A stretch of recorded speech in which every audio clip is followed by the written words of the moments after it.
Niekde na Slovensku žije človek, ktorý si hovorí Pavel. Už 64 dní v kuse si každé ráno otvorí mobilnú hru, ktorú som postavil s umelou inteligenciou. Nikdy som ho nestretol, neviem kto to je. A viete, koľko mi za tie 2 mesiace každodenného hrania zaplatil? To číslo vám v tomto videu poviem. A tipnete si ho zle, garantujem. Ukážem vám úplne všetko, čo vám AI nadšenci nepovedia. Koľko ma tá hra reálne stála do posledného eura. A ako mi AI dvakrát rozbila vlastnú hru a nechala mi v kóde bezpečnostnú dieru. A jednu vec o mobilných reklamách, ktorá rozhoduje o zárobku viac než počet hráčov. Tá platí pre každú aplikáciu a bude zadarmo. Čo som robil hru? 2 dôvody a ani jeden nebol zbohatnúť. Prvý, chýbala mi záchodová hra. Fakt, niečo krátke na pár minút. Hrávam šach, ale pri šachu sa nedá vypnúť hlava. To je opak oddychu. Chcel som hru, pri ktorej rozmýšľate tak akurát. A druhý, chcel som sa naučiť technológiu, ktorá postaví z jedného kódu aplikáciu pre Android aj iPhone naraz. Hra bola len zámienka. A hneď prvá vec, ktorú vám nikto nepovie. Úplne prvé 2 hodiny projektu nepadli na kód, ale na meno. 2 hodiny z AI a kontrolou domén. Všetko dobré bolo obsadené. Skúste si dnes nájsť voľné meno pre aplikáciu, ktorá má voľnú aj doménu. Apku vám AI postaví za pár večerov. Ale meno? Meno je zrazu tá pomalá časť. To bol prvý náznak vzoru, ktorý uvidíte v celom tomto videu. Hra sa volá Gapea. Denná logická hra. Niečo ako Wordle, ale s vizuálnymi puzzles. Ak to pokazíte 3-krát, deň skončil, skúste zajtra. K tomu šprint. 90 sekúnd, stíhaj koľko vládzeš. Dokopy 10 rôznych typov rebusov s rozličnými úrovňami. Celé. Hra, server, web, grafika, preklady vzniklo len z AI. Žiadny grafik, žiadny prekladateľ, žiadny druhý programátor. Zapamätajte si to meno. Gapea. Na konci videa vás poprosím o jednu vec, ktorá tejto hre reálne pomôže. Ale najprv čísla. Prvý riadok kódu som začal robiť začiatkom apríla.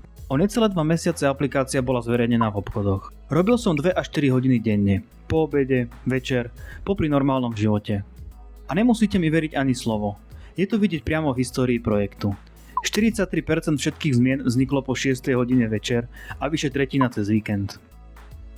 Aby ste vedeli, s kým hovoríte. Mobilné aplikácie robím už skoro 15 rokov a živím sa tým. Nemám na to školu, naučil som sa to sám, z kníh a z YouTube. Za tie roky mi rukami prešli desiatky projektov. Toto nie je môj prvý. A aj tak ma nasledujúce číslo dostalo. Z tých 2 až 4 hodín denne bola skutočná programátorská práca čítanie kódu, architektúra a ladenie. Maximálne hodina. Zvyšok? Hovoril som počítaču, čo chcem a on písal. Celkovo 40 až 60 hodín. Výsledok takmer 45 000 riadkov kódu. 900 riadkov za hodinu. Programátor rukami napíše sa hodinu desiatky riadkov. A to hovorím ako človek, ktorý ich písal rukami 15 rokov. Toto nie je zrýchlenie o 10%. Toto je iný šport. Ako sme si delili prácu? Ja som strážil architektúru a celkový plán. Ako má aplikácia vnútri fungovať. AI písala. Ja som kontroloval, opravoval a nechal ju písať testy. Lebo AI má jednu vlastnosť, na ktorú pozor. Píše strašne ukecaný kód. Funguje to, ale je toho zbytočne veľa. Keď tomu nerozumiete a nesledujete to, projekt sa vám mení na neprehľadnú kopu. Mimochodom, predplatné AI má limity používania a párkrát som na ne narazil. Viete, čo sa vtedy stalo? Buď som si sadol k hre ako hráč a testoval, alebo som išiel spať. Znie to ako otrava, ale bola to najzdravšia vec na celom procese. Vynútená prestávka, pri ktorej som apku konečne videl očami používateľa. A presne tá rýchlosť, ktorou AI píše, ma aj potrestala. 2-krát. Poviem vám, ako som si vlastnú hru rozbil vlastnou opravou. Našiel som v hre chybu. Hráčom sa prestalo ukladať skóre. Opravil som to, otestoval, vydal, fungovalo. Spokojnosť. O pár týždňov zistím, že iPhone verzia ukazuje iné puzzle ako Android. Čo je katastrofa, lebo celá pointa hry je, že všetci hrajú v ten istý deň to isté. A viete, čo tú druhú chybu spôsobilo? Moja oprava tej prvej. Opravil som jednu vec a bez toho, aby som si to všimol, rozbil inú. Prejavilo sa to až o 2 verzie neskôr, ale na iPhonech. Toto je najdôležitejšia lekcia o programovaní z AI. Kód vám napíše za minútu, ale že oprava na jednom mieste rozbije niečo úplne iné, To vám nepovie. To chytia len testy. Preto je skoro štvrtina mojej aplikácie testovací kód. A preto aj keď AI mení len farbu tlačidla, nechám prebehnúť všetky testy. Znie to paranoidne? Práve ste videli prečo. A že tá paranoja sa vypláca, mám čierne na bielom. Pozrel som sa pred týmto videom do crash reportov, teda do záznamu o tom, kedy hra niekomu spadla. Za posledné 3 mesiace jeden jediný pád. Jeden. A aj ten na starej verzii z čias, keď som ti chyby z tohto príbehu ešte len opravoval. Malá hra, málo hráčov, jasné. Ale kód napísaný umelou inteligenciou beží 3 mesiace bez pádu, pretože som ju nenechal bežať bez dozoru.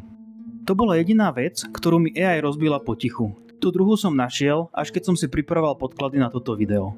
A tá je horšia. AI mi nechala kľúče od aplikácie voľne položené v kóde. Doslova, podpisový kľúč, ktorým sa vydávajú verzie do obchodov, aj heslá k nemu, ležali priamo v projekte. Keby sa k tomu niekto dostal, mohol by vydávať aplikácie v mojom mene. A ja, s 15-ročnou praxou, som si to mesiace nevšimol, lebo to fungovalo. Zapamätajte si, funkčné neznamená bezpečné. AI vás na vlastné diery neupozorní. Už je to opravené, ale keby som toto video nerobil, neviem o tom dodnes. A ak z AI staviate čokoľvek, čo pôjde medzi ľudí, dajte si to skontrolovať. Ideálne niekým, kto vie kam sa pozerať. Ešte jedna vec, kým prídeme k peniazom. Najväčšia úspora času totiž nebola vôbec v kóde. Apka v obchodoch potrebuje marketingové obrázky, screenshoty s popiskami, v rámiku telefónu, na peknom pozadí. Ja ich mám v 12 jazykoch, dokopy 271 obrázkov.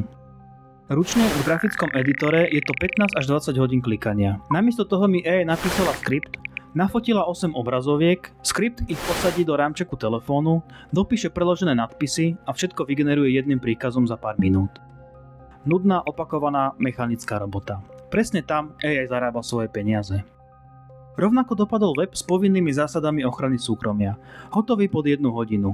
A aj vydávanie nových verzií. Normálne hodina klikania po 5 konzolách, u mňa jeden príkaz a celý reťazec prebehne sám. Len App Store bol prvýkrát 3-dňová maturita. Ak vás zaujíma publikovanie na App Store bez nervového zrútenia, napíšte do komentárov. Spravím o tom samostatné video. Všimnite si vzor. Opakuje sa celým projektom. Kód je dnes najrýchlejšia a najlacnejšia časť. Všetko okolo neho je pomalé. Toto si odložte, vrátime sa k tomu pri peniazoch. A peniaze sú teraz. To, na čo čakáte od začiatku videa. Hra po 3 mesiacoch v oboch obchodoch, hraná každý deň skutočnými ľuďmi. Koľko zarobila? 1 cent. Z reklám. Nákupy v aplikácii 0 eur, 0 centov. Hra má pritom platenú verziu za 9,90. Nikto si nikdy nič nekúpil. Konkrétne čísla, nech to nie je len hmla. Na Androide 2 až 7 aktívni hráči denne. Slovensko, Česko a prekvapivo Anglicko a pár ľudí z USA. Na iPhone 10 stiahnutí za 3 mesiace. Hru na App Store videlo 400 ľudí. 10 si ju stiahlo. A ešte jeden detail, ktorý to celé dokresľuje. Hra nemá ani jednu recenziu.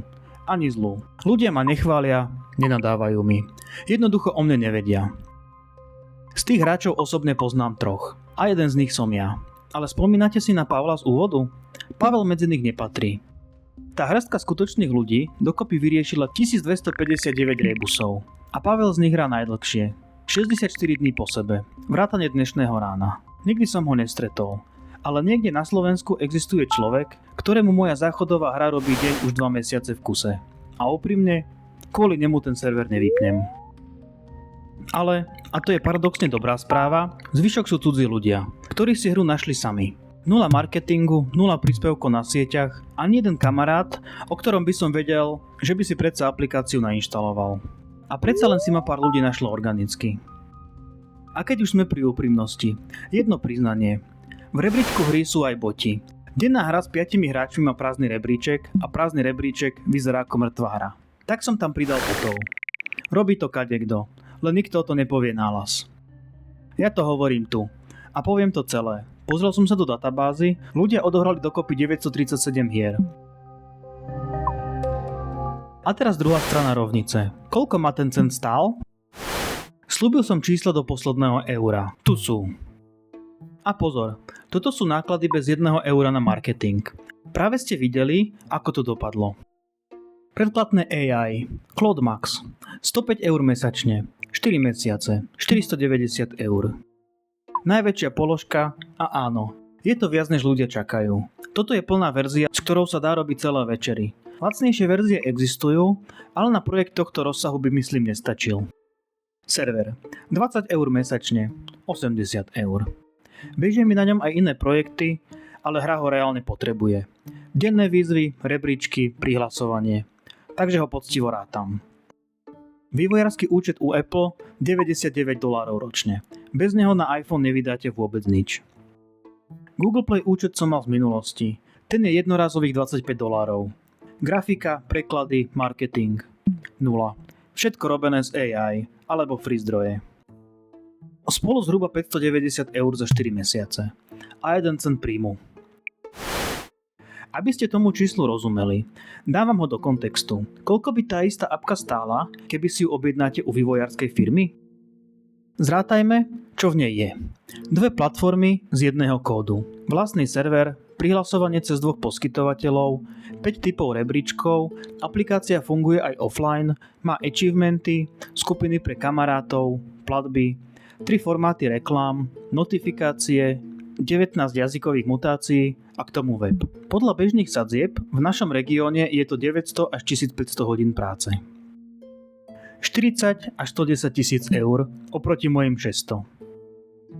Ešte inak, nech to číslo cítite. Prepočítané na riadok kódu vychádza agentúra zhruba na 1 až 2 eurá za riadok. Mne vyšiel riadok 1,3 centa. Ale férovo. 3 hviezdičky, lebo bez nich by to bol predaj snov. Poprvé, AI píše len ukecaný kód, takže odhad cez rozsah je nafúkaný smerom hore. Po druhé, v agentúrnej cene je aj projektový manažér, testery, dizajner a záruky. To ja nemám. A po tretie, najdôležitejšie, ja som vedel, čo kontrolujem. 15 rokov praxe znamená, že keď AI urobí blbosť, vidím to. Bez toho by mi vyrobila kopu kódu, ktorú by nemal kto strážiť. A už viete, ako to dopadá. Ten pomer 1:100 platí pre mňa. Pre úplného začiatočníka je to iné. Menšie číslo. Takže 600 eur von namiesto desiatok tisíc. A cent dnu. Ostáva otázka, či sa to dalo otočiť. Mám 2 odpovede.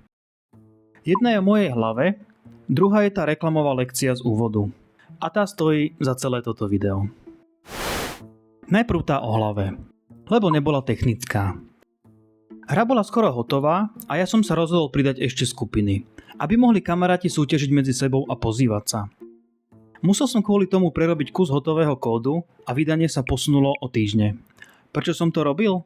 Lebo mi prišlo jednoduchšie celú hru dokončiť, zavrieť a vydať, než vydať skoro, sledovať, čo hráči reálne používajú a stavať podľa toho. To je presne opak, ako sa to má robiť. Staval som katedrálu pre 5 návštevníkov.